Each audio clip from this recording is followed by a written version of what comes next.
మెదక్ జిల్లాలో చోటు చేసుకున్న అత్యంత దారుణమైన విషాద ఘటన ఇది. మొత్తం సభ్య సమాజం బాధతో సిగ్గుతో తలదించుకునే ఘటన ఇది.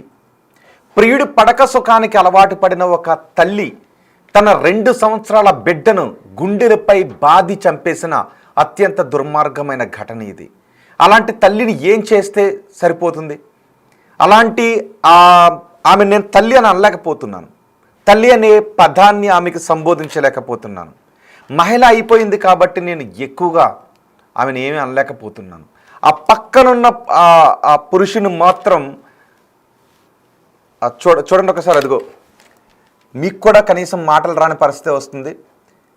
మెదక్ జిల్లాలో ఉన్నటువంటి ఆమె పేరు మెదక్ జిల్లా శివంపేటకు చెందిన మమత ఆమె పేరు. మమతకు భాస్కర్కు పెళ్ళయింది. వాళ్ళిద్దరికీ అబ్బాయి అమ్మాయి పుట్టారు. చక్కటి సంసారం, పిల్లోడు. అబ్బాయికి 3 సంవత్సరాలు, పాపకి 2 సంవత్సరాలు. భర్తతో విభేదించి ఈ మమత ఏం చేసిందో తెలుసా? పుట్టింటికి వెళ్ళిపోయింది. భర్త మీద కోపం వచ్చి ఆమె పుట్టింటికి వెళ్ళిపోయింది. పుట్టింటికి వెళ్ళిన తర్వాత వాడి పేరేంటో తెలుసా? ఫయజ్. పాత నేరస్తుడు, జైలు నుంచి వచ్చిన పాత నేరస్తుడు. వాడితో పరిచయం ఏర్పడింది. ఆ పరిచయం కాస్త వాళ్ళిద్దరికీ అక్రమ సంబంధానికి దారితీసింది. ఆ తర్వాత వాళ్ళిద్దరూ ఏం చేశారు అంటే, ఇంట్లో చెప్పా పెట్టకుండా 2 సంవత్సరాల కూతురుని తీసుకుని వీళ్ళిద్దరూ కలిసి ఏపీలో ఉన్న నరసరావుపేటకు వెళ్ళిపోయారు. నరసరావుపేటకు వెళ్ళిపోతే ఈ మమత తండ్రి కూతురు కనిపించట్లేదు అని పోలీసులకు ఫిర్యాదు చేశారు. మిస్సింగ్ కంప్లైంట్ నమోదు చేశారు. ఆ తర్వాత వెతికితే వీళ్ళిద్దరూ నరసరావుపేటలో ఉన్నారని తెలిసింది. పోలీసులు వాళ్ళిద్దరిని పట్టుకుని తీసుకొచ్చారు శివంపేటకి.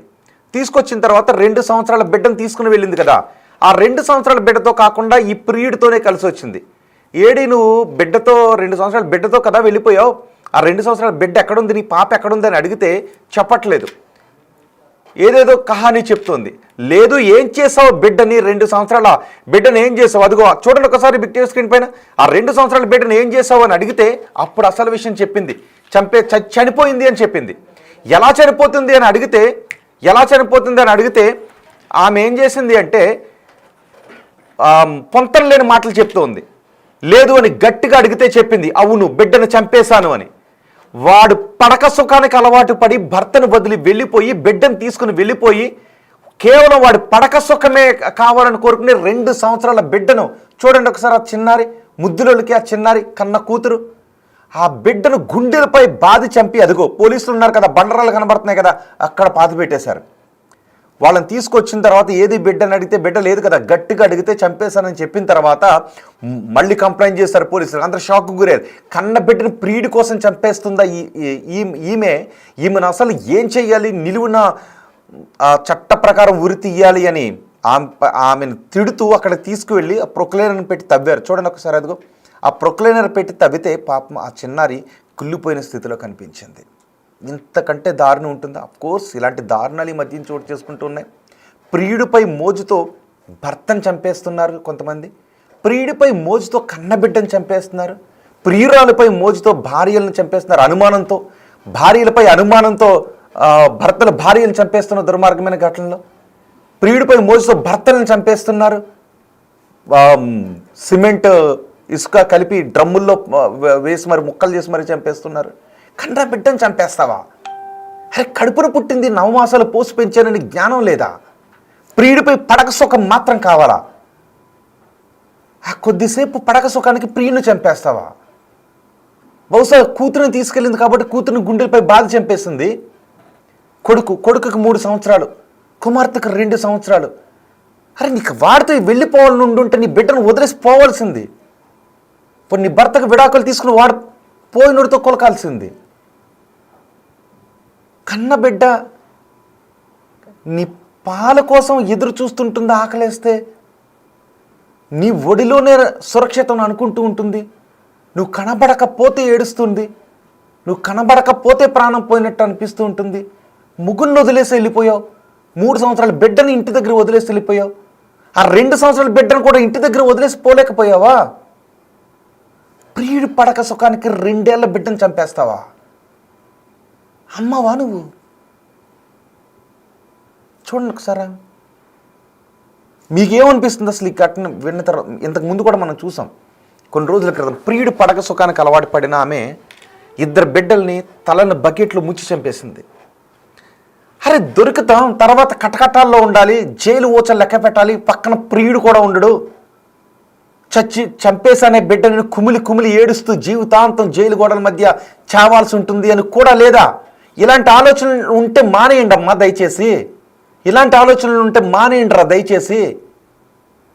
మీ ప్రాణాలు పోయినా పర్లేదు, మీ బిడ్డల ప్రాణాలు అభంశుభం తెలియని ఆ 2 ఏళ్ళు 3 ఏళ్ళ ముక్కు పచ్చలారని బిడ్డలను మీ కామానికి ఎందుకురా బలి చేస్తారు? మీ కామానికి ఎందుకమ్మా బలి చేస్తారు? గుండెలపై బాధ చంపేస్తావా? గుండెలకు హత్తుకొని పాలిచ్చి పెంచాలి కదా బిడ్డని. తల్లి గుండెలకు హత్తుకొని పాలిస్తున్నప్పుడు కదా బిడ్డ సృష్టి అంటే అది కదా. కానీ కామంతో కళ్ళు మూసుకుపోయావా? మూగుని వదిలేసావు, కొడుకును వదిలేసావు. ఆ ప్రియుడు వాడు ఫయాజ్ గాడు తీసుకొచ్చి, అఫ్కోర్స్ నేను గాడు ఈ మాట అన్నాను, ఏమన్నా అనుకుంటే ఎవరికైనా బాధ అనిపిస్తే ఐఎమ్ సారీ. కానీ ఒక కన్న బిడ్డను, చిన్న బిడ్డ ఏడుస్తుంటే చూసేవాళ్ళు ఎవరికైనా బిడ్డ ఎందుకు ఏడుస్తుందో అని అనిపిస్తూ ఉంటుంది. ఒకవేళ ఎవరైనా పక్కింటి వాళ్ళు వచ్చామో నీ బిడ్డ ఆకలితో ఉన్నట్టుంది పాలు ఇయ్యమని పక్కింటి వాళ్ళు వచ్చి రియాక్ట్ అవుతుంటుంటారు. అలాంటి పడక సుఖానికి నీ బిడ్డను చంపేస్తావా?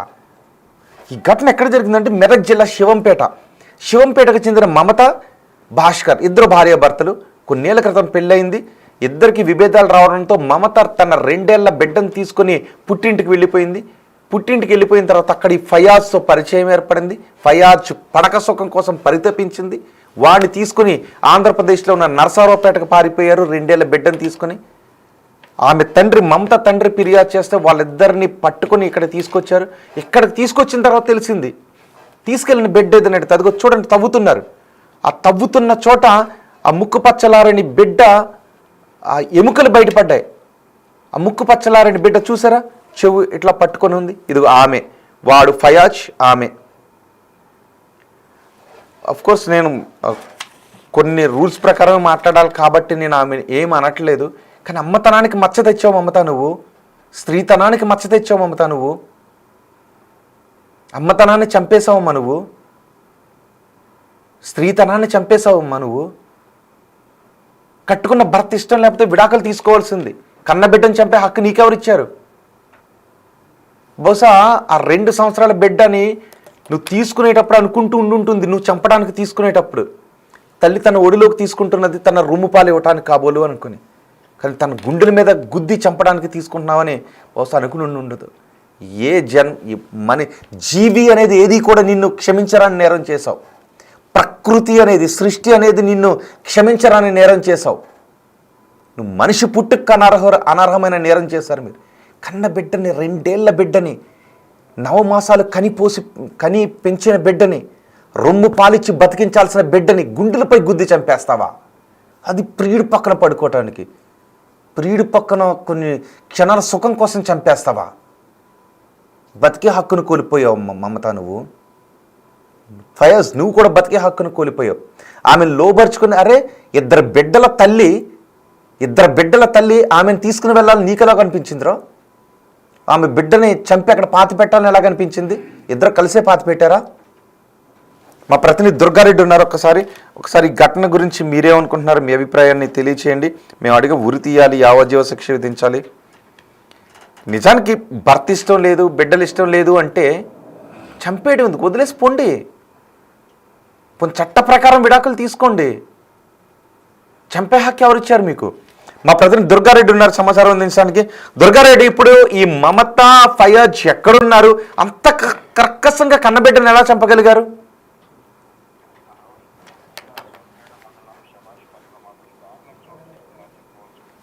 ఫయాజులు అక్రమ సంబంధానికి అడ్డు వస్తున్నాడని చెప్పి 2 సంవత్సరాల కూతుర్ని వాళ్ళు 3 మాసాల కింద వెళ్ళిపోయారు. ఆ తర్వాత జూన్ మాసంలో వచ్చి మాత్రము ఆమెకు ఫీవర్ ఉంటే ఆమె అడ్డు వస్తుంది, ఫీవర్ ఆసుపత్రిలో చూపించలేని పరిస్థితులు ఉన్నారనుకుని వాళ్ళు ఆమెను అత్యంత క్రూరంగా, అంటే ఛాతి మీద కొట్టి, ఆ తర్వాత చనిపోయిందని నిర్ధారణ అయిన తర్వాత తీసుకెళ్లి ఆ శభాష్పల్లి శివార్ ప్రాంతంలో ఒక అడవి ప్రాంతం మాత్రం పూడ్చిపెట్టారు. ఆ తర్వాత తన తండ్రి ఇచ్చిన ఫిర్యాదు మేరకు, రాజు బంటురాజు ఇచ్చిన ఫిర్యాదు మేరకు వీళ్ళంతా కూడా పోలీసులు వివిధ కోణాల్లో విచారణ చేపట్టి మమత, ఫయాజ్ ఇద్దరిని కూడా తమదైన శైలిలో విచారించడంతో వాళ్ళు నేరాన్ని ఒప్పుకోవడం జరిగింది. ఆ తర్వాత 3 మాసాల క్రితమే ఇంకా సంఘటన జరిగింది. ఇంకా ఆ తర్వాత అంతకుముందు కూడా పైతో మమత కూడా గతంలో కూడా వెళ్ళినట్లు తెలుస్తుంది.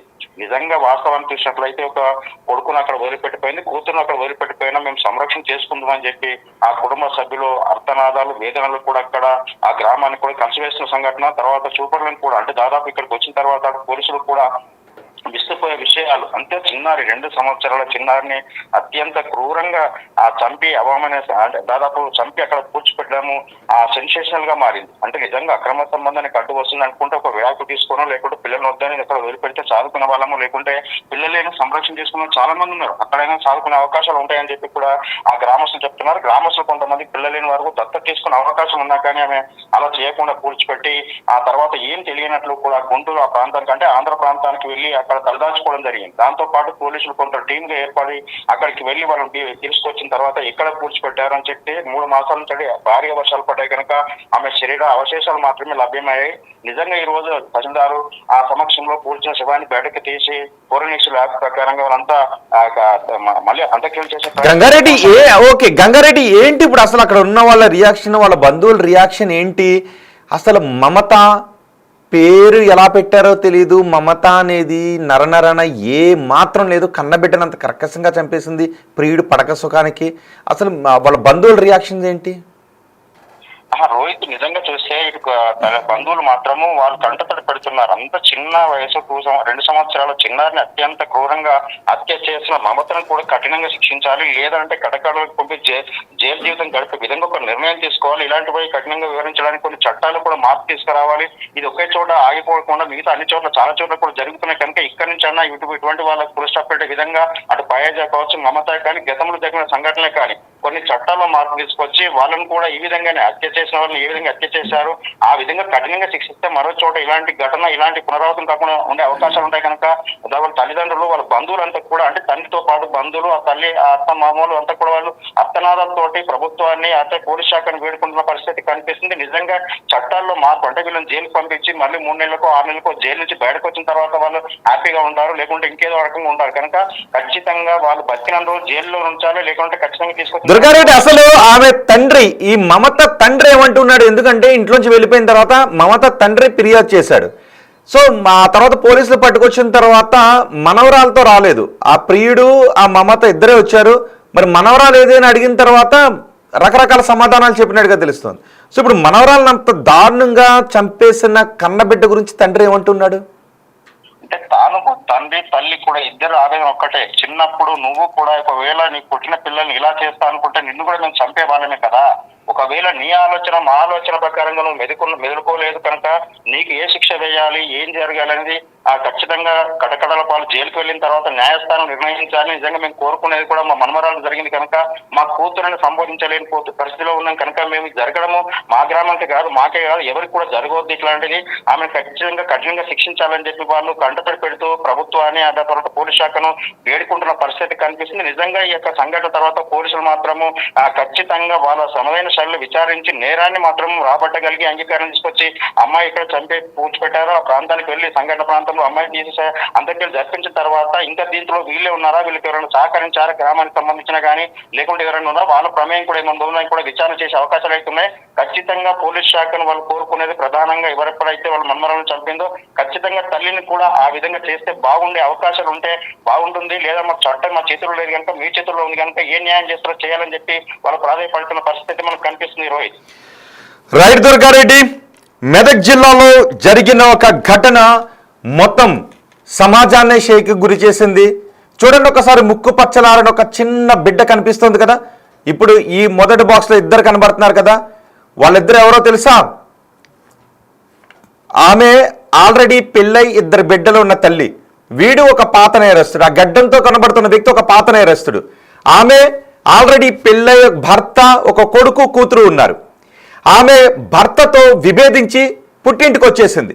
పుట్టింటికి వచ్చేటప్పుడు ఆ బిడ్డను కూడా తీసుకొచ్చింది. ఆ బిడ్డకు 2 సంవత్సరాల వయసు. ఆ 2 సంవత్సరాల వయసు ఉన్న బిడ్డను పుట్టింటికి తీసుకొచ్చిన తర్వాత అక్కడ ఈ ఫయాజ్ అనే వ్యక్తి పరిచయం అయ్యాడు.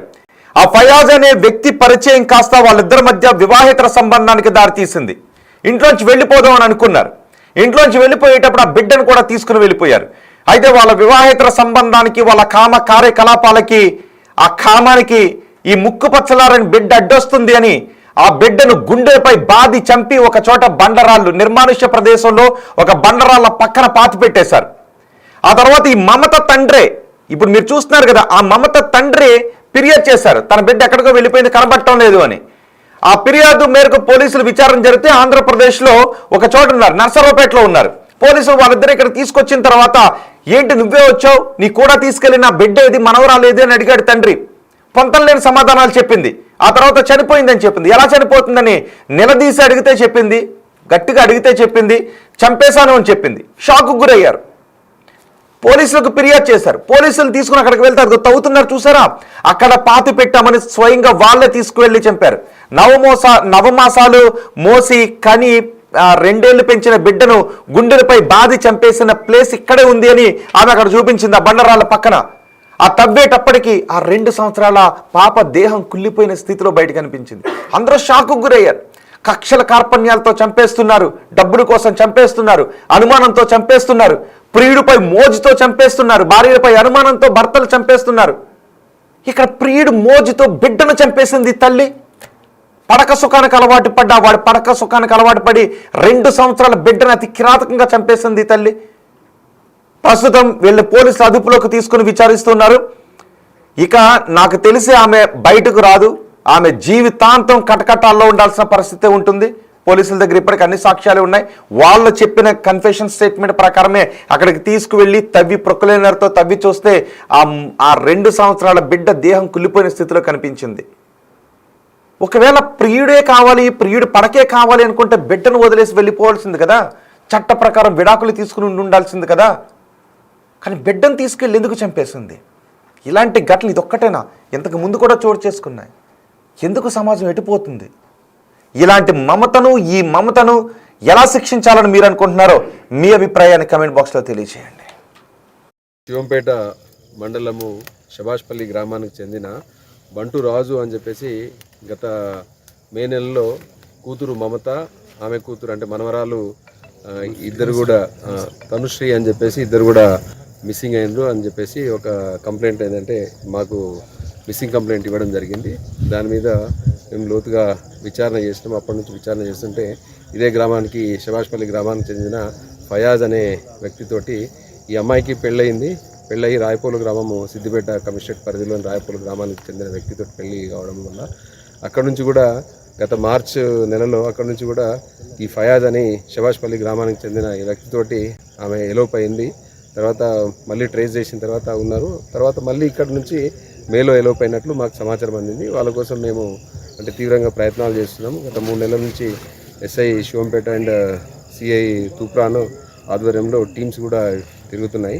సో ఇందులో భాగంగా మాకేంటంటే గుంటూరు నర్సరావుపేట ఆ ఏరియాలో ఉన్నారని చెప్పేసి మాకు సాంకేతిక ఆధారాలతోటి మాకు తెలవడంతో మేము వాళ్ళని ట్రేస్ చేసి తీసుకొని వచ్చినాము.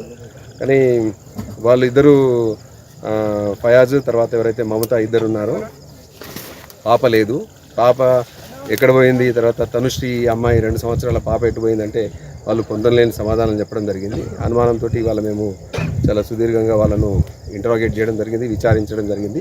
ఆ విచారణలో భాగంగా ఇద్దరు కూడా ఏంటంటే అమ్మాయిని తమకు అడ్డు ఉందని చెప్పేసి, అమ్మాయి జ్వరంతో ఉండడంతో అడ్డు ఉందని చెప్పేసి గత జూన్ 7th నాడు 7వ తారీఖు నాడు ఇక్కడికి పాపతో పాటు వస్తూ ఆమెను హత్య చేసినారు. తర్వాత గొంతు నులిమి హత్య చేసి ఇక్కడనే శభాష్పల్లి ఈ ఏదైతే పొలాల్లో ఈ వాడుక పక్కన ఒక గుంత తీసి దాంట్లో కూర్చడం జరిగిందని చెప్పడంతో ఇవాళ మేము మొత్తం పోలీస్ టీమ్స్, తర్వాత మెడికల్ ఎక్స్పర్ట్స్, డాక్టర్స్, తర్వాత తహసీల్దార్ గారు, శివంపేట తహసీల్దార్ గారు ఆధ్వర్యంలో ఇవాళ దీన్ని శవాన్ని మేము వెలికి తీయడం జరిగింది. గత 3 నెలల నుంచి ఉండడం వల్ల, గత 2 నెలల నుంచి విపరీతంగా వర్షాలు పడడం వల్ల శవం పూర్తిగా కూలిపోయిన పరిస్థితిలో ఉంది. ఇది కేవలం ఏంటంటే తమకు పాప అడ్డు వస్తుంది, తమ సంబంధానికి అడ్డు వస్తుంది, పాపను తొలగించుకుంటే తమ సంబంధము కొనసాగించుకోవచ్చు అన్న ఉద్దేశంతో వీళ్ళు హత్య చేసినట్లుంది. ఇంకా కూడా మేము దీంట్లో ఇంకా వీరికి ఇంకెవరైనా సహకారం చేసినారా, ఎటు పోయినారు, ఎక్కడ పోయినారు అని పూర్తి అంటే మేము దీంట్లో లోతైన విచారణ జరపడం జరుగుతుంది. సో ఈ కేసుని వెలికి తీయడంలో అంటే బాగా కృషి చేసిన శివంపేట ఎస్ఐ, తర్వాత తూప్రాన్ సిఐ గారు, వాళ్ళ టీంని కూడా మేము అభినందిస్తున్నాము. వీళ్ళను అంటే చట్టపరమైన చర్యలు తీసుకుంటాము. అని మీ